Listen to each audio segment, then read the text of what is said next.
Olá a todos vocês, que a graça e a paz do nosso Senhor e Salvador Jesus Cristo permaneça com todos de um modo muito especial. Vamos começar a estudar acerca do Evangelho de Jesus Cristo segundo João.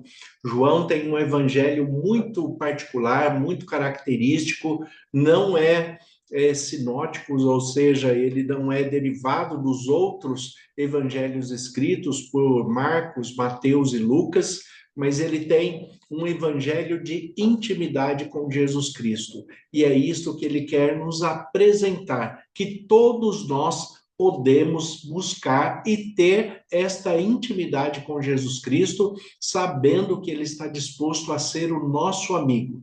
Jesus Cristo, esteve por 33 anos aqui na terra, é o Deus que se fez carne e habitou entre nós, e no seu ministério ele se apresentou dentro da sua divindade, ele se apresentou dentro da perspectiva humana da criação, mostrando para cada um de nós o propósito original de Deus, como Deus nos criou e para o propósito que nós temos de vida, o propósito que nós temos para viver bem, com harmonia, para que alcancemos a felicidade e para que possamos estar juntos por toda a eternidade.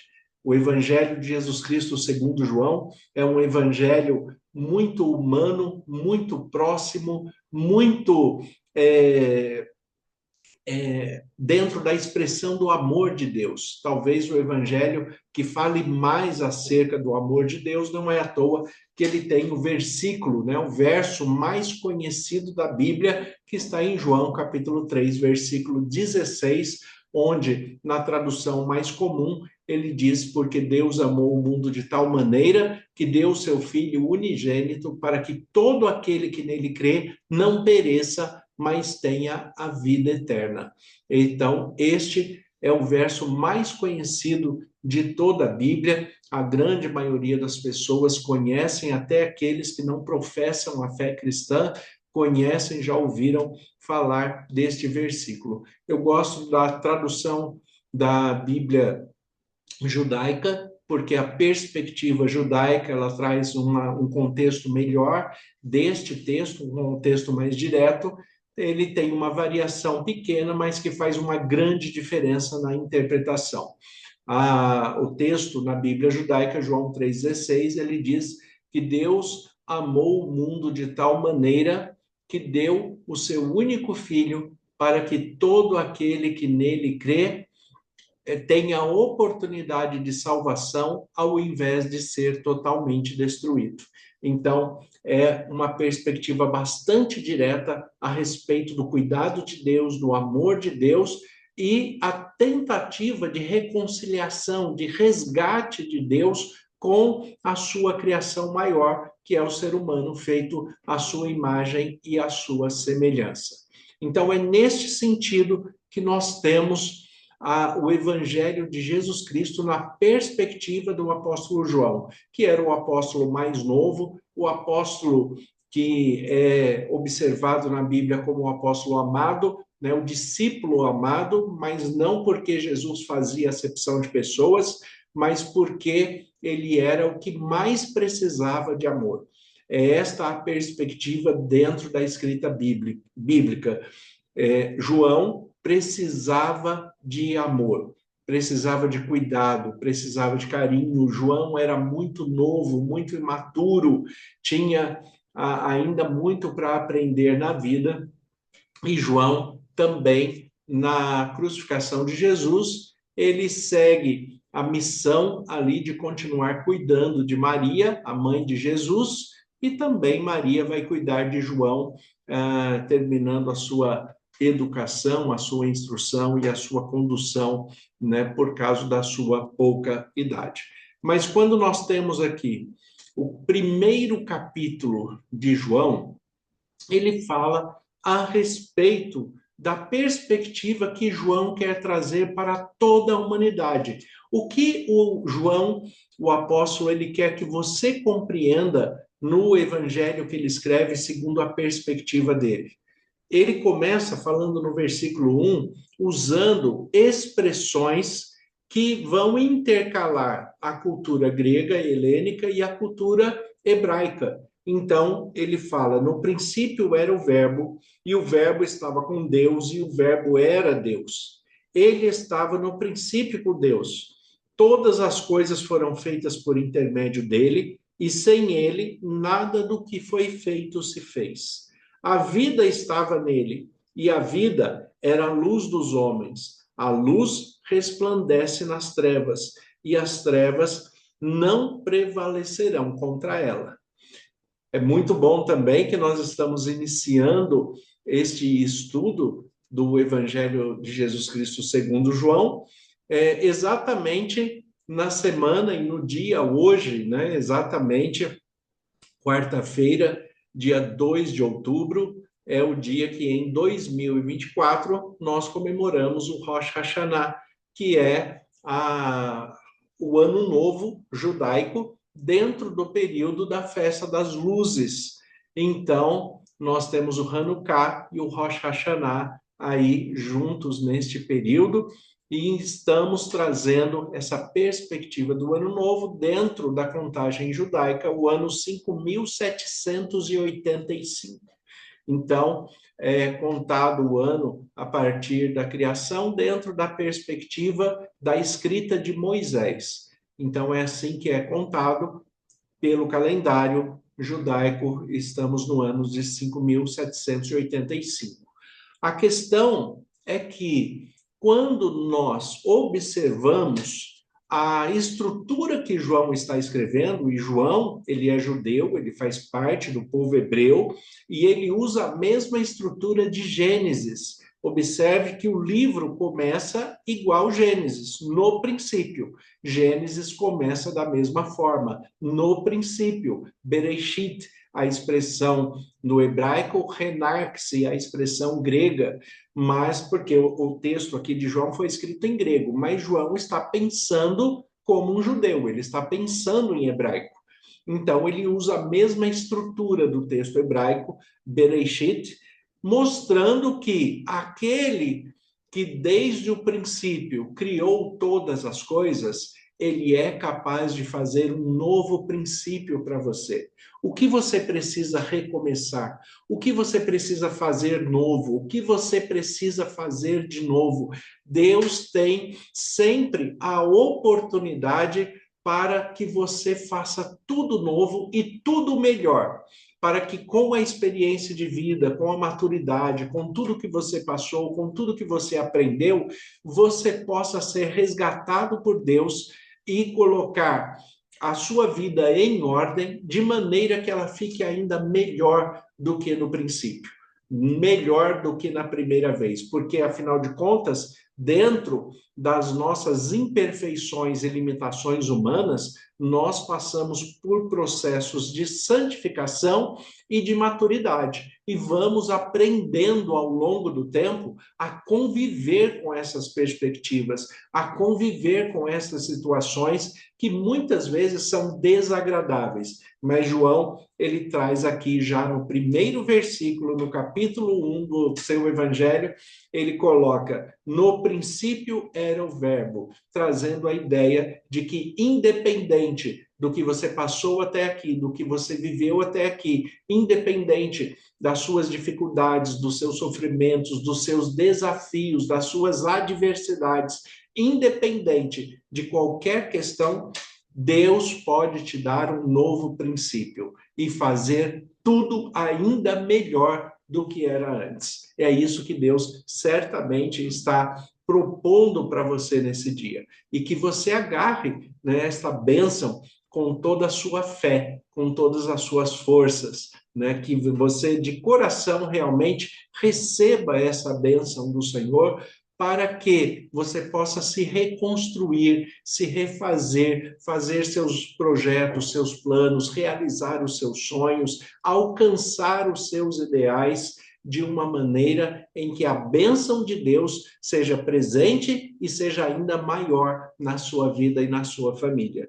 Então, no princípio era o Verbo, assim como Deus, em Gênesis, no princípio, criou todas as coisas, agora ele te dá um novo começo para todas as coisas. A expressão que é traduzida aqui no texto pela palavra verbo, e está verbo com letra maiúscula, porque dentro do contexto hebraico e grego, nós vamos ter uma característica bastante interessante aqui, porque a palavra original do grego usada para esta palavra que foi traduzida como verbo, no grego é logos. E a verdade é que logos era a essência de um Deus soberano em que os helênicos, os gregos, buscavam conhecer esse Deus, mas era um Deus desconhecido. Então, buscar o Logos, buscar a essência de Deus, buscar a essência de um Deus soberano que tem autoridade sobre todas as coisas. E para os hebreus, né, para o mundo judaico, o verbo ser no infinitivo, ele é a expressão do próprio Deus. Por isso, a expressão de Deus para Moisés, em Êxodo capítulo 3, quando Moisés pergunta qual é o nome de Deus para que ele possa falar, e Deus responde a Moisés: eu sou o que sou. O verbo ali ele está conjugado num tempo presente contínuo, em que Deus está falando, eu sou o que sempre fui e sempre serei. É uma expressão que nós não temos uma tradução correspondente na língua portuguesa, por isso a dificuldade de traduzir, e na tradução o verbo acaba indo para o passado, eu sou, né? Ou no presente, como ele é colocado, eu sou o que sou, era o que era, alguns traduzem eu serei o que serei, mas na verdade o verbo ele está conjugado numa estrutura verbal que nós temos dificuldade porque não temos um correlato na língua portuguesa. O que está ali de verdade é que Deus sempre foi, sempre é e sempre será o mesmo ontem, hoje e eternamente. Mas o verbo ser, no infinitivo, ele passa a ser a expressão de Deus. Então, o que nós temos aqui? Que a expressão do verbo, que é o Deus grego que está sendo procurado na sua essência, o Deus soberano que está sendo buscado conhecer pelos gregos na sua essência, ele já é o mesmo Deus conhecido dos hebreus desde o princípio, desde a criação. E é isso que João está colocando aqui. No princípio era o verbo. O que João está colocando nós conhecemos o Deus que você está procurando, nós o conhecemos desde o princípio.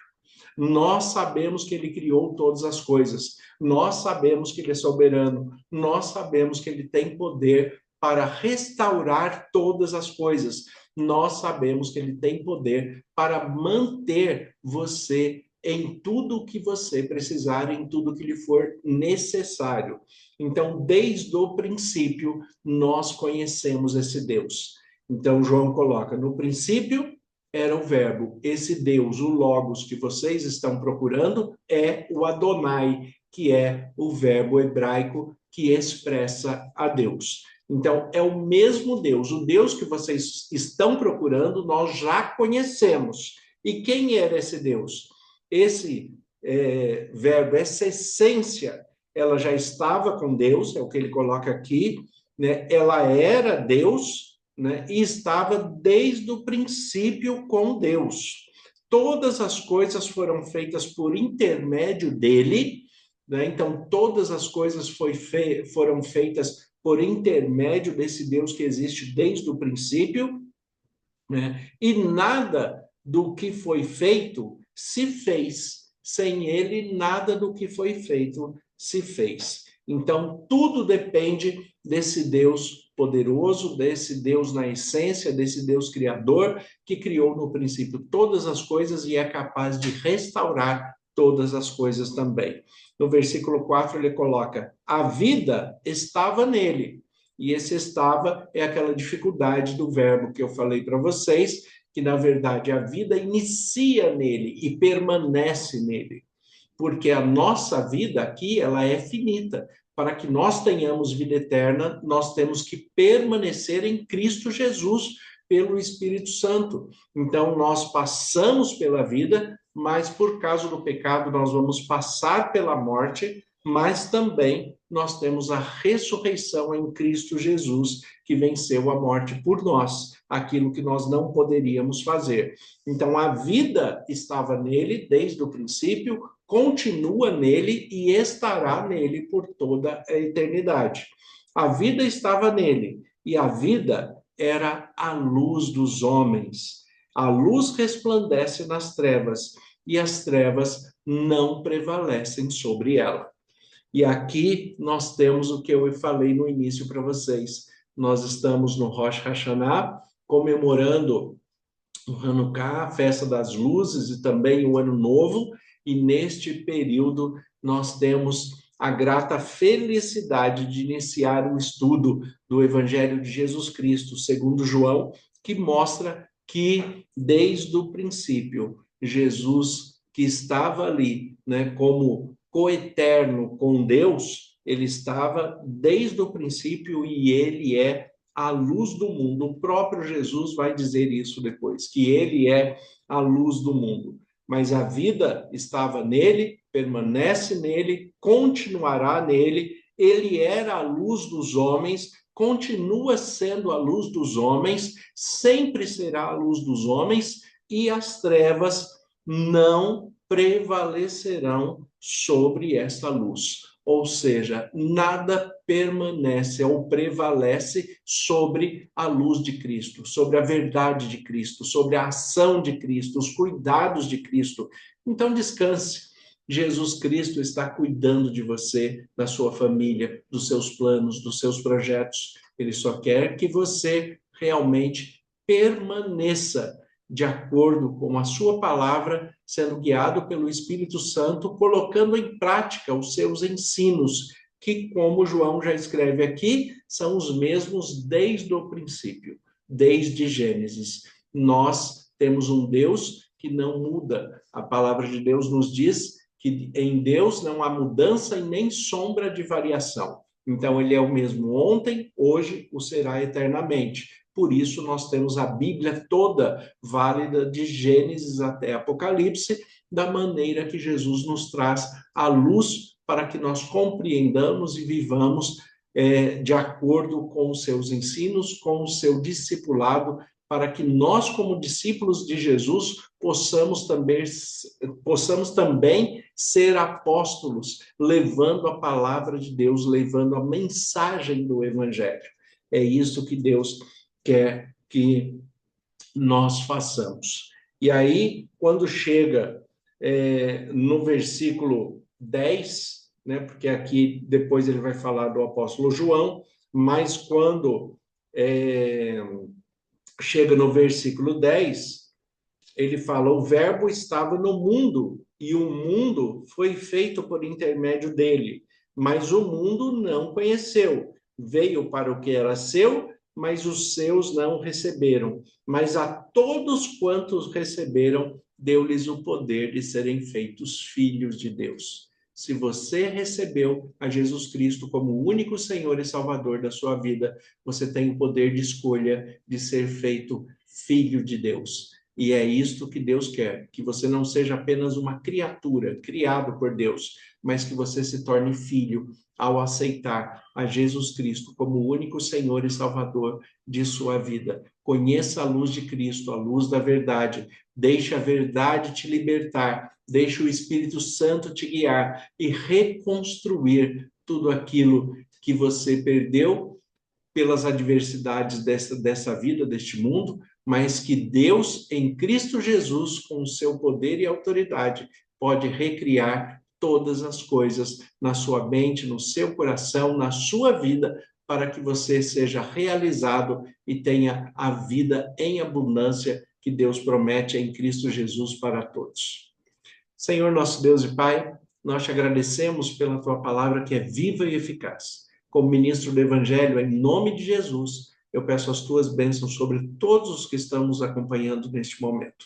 Que o Senhor conceda da tua paz e direção, que estejamos sensíveis à tua voz. Nós oramos em nome de Jesus. Amém.